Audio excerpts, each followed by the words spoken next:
দেখো, বাংলাদেশ আর ইন্ডিয়ার মধ্যে যে চলছে টেনশনটা, আমার মনে হয় এটা শুধুমাত্র ওয়েস্ট বেঙ্গলকে উইক করবার জন্য। বিকজ সেন্ট্রাল গভর্নমেন্টে যে পার্টি রয়েছে সেই পার্টিটি 2021, 2022 এবং পরবর্তী যত ইলেকশনসগুলো ছিল তাতে ওয়েস্ট বেঙ্গলে হারাতে পারিনি, সরকার চেঞ্জ করতে পারেনি।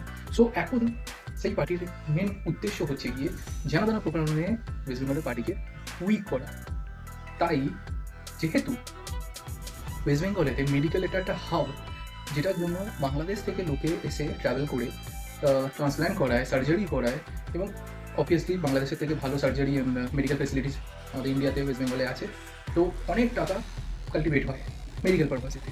সো সেইটা যাতে ডিস্ট্রয় করা যায়, তার জন্যই আরও পার্টি যে আছে সে বলছে যে ইন্ডিয়া অ্যান্ড বাংলাদেশের মধ্যে লড়াই লেগে যেতে পারে এইসব।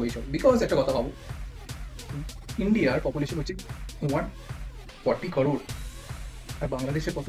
কোনোদিনই একটা ছোট্ট দেশ অন্য কোনো দেশের সাথে, এত বড় বৃহৎপূর্ণ দেশের সাথে লাগতে পারে না, কিছুই করতে পারে না। তো আমরা যদি কাউকে প্রশ্রয় দিচ্ছি, তার একটাই রিজন হতে পারে এর পেছনে আমার কোনো উদ্দেশ্য আছে, গোপন উদ্দেশ্য আছে। তাতেই আপনার